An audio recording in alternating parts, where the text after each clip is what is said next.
There's always a lot of discussion around Chihuahua and Chihuahua toilet training and Chihuahua marking. And often when people complain that Chihuahuas are difficult to toilet train, often they're referring to marking. And marking and toilet training are two very different things.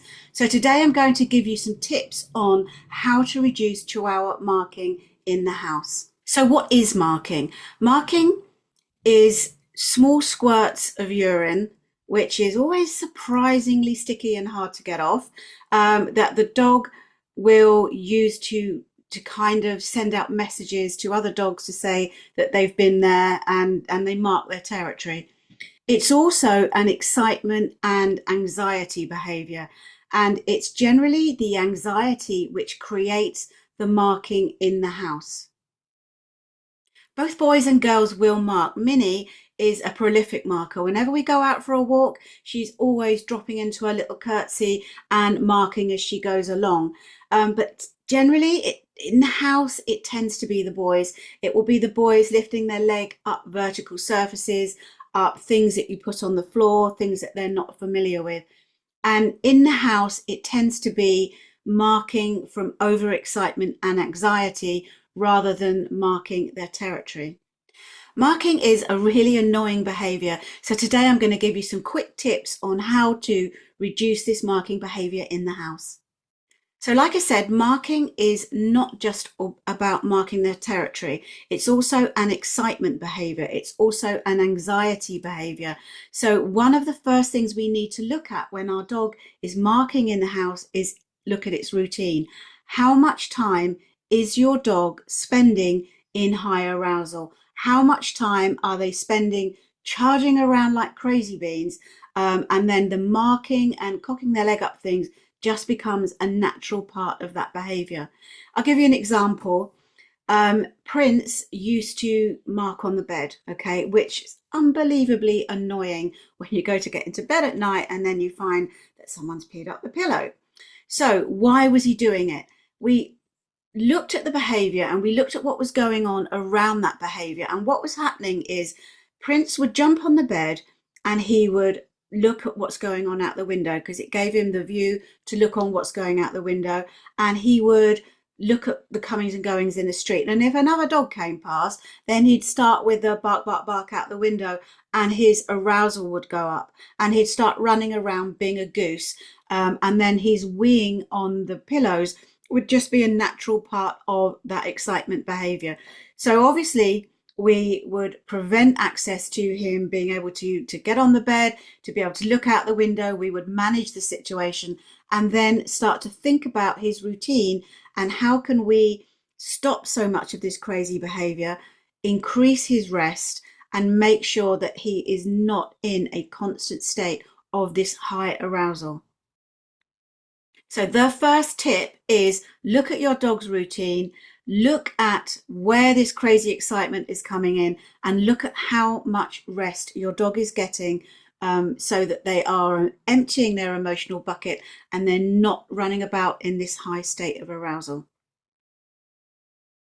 So tip number 2 is manage the situation so that you are preventing access to areas in your house that are creating this crazy high excitement. So for us, that was preventing Prince from barking out the window at the dogs.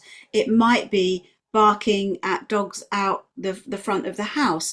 Wherever these areas are in your house that are creating these massive arousal spikes, then we start to prevent access. Could be as easy as just moving the furniture so they can't jump up and see. Maybe putting some frosting over the bottom of the window. That's always a really useful one. You can kind of buy a static cling frosting. I think it's called rabbit goo. You can buy it on Amazon and you can just put it over the window. It kind of prevents this constant movement catching their attention. So the second tip is look at the areas in your house and the situations that are creating these massive arousal spikes and start to manage them better. So tip 1 is about sleep and tip 2 is about managing the dog's environment. Tip 3 is about making sure that your dog has dog stuff to do.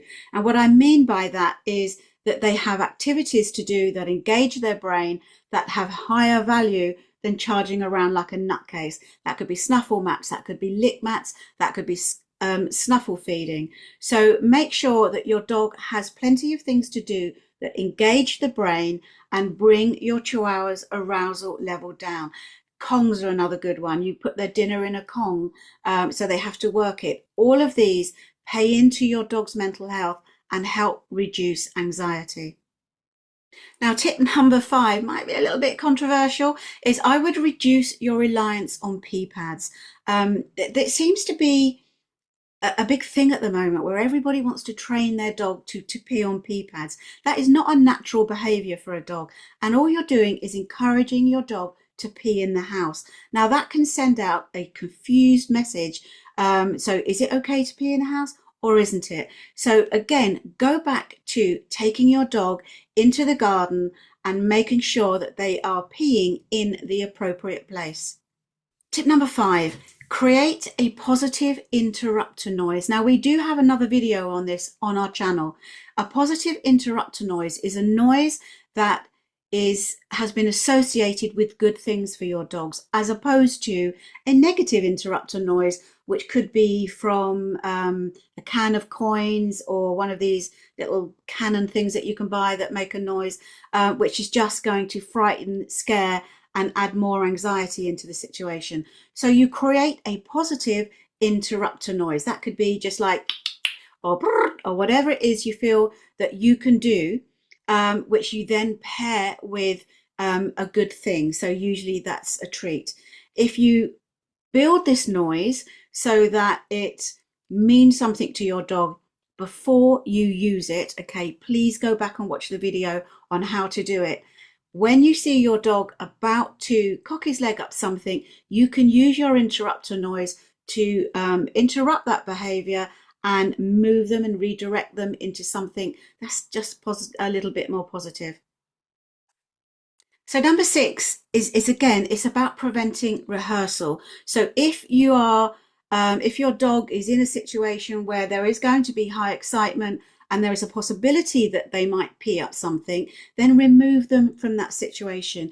If you have workmen in, now I know that Chihuahuas are really prone to doing this, is that you have someone come in, put the bag on the floor, and then before you know it, someone's cocked their leg up it.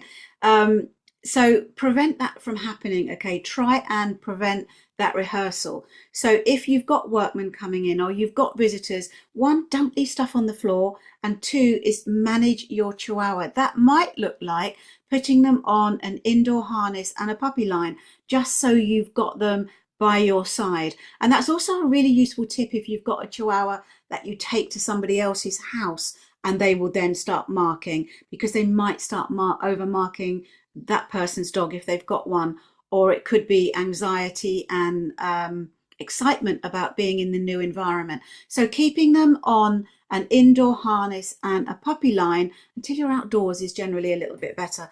So think about how you can manage your Chihuahua's environment to prevent rehearsal of this behavior, and you can redirect them outside to something more useful. So I hope you found these tips useful.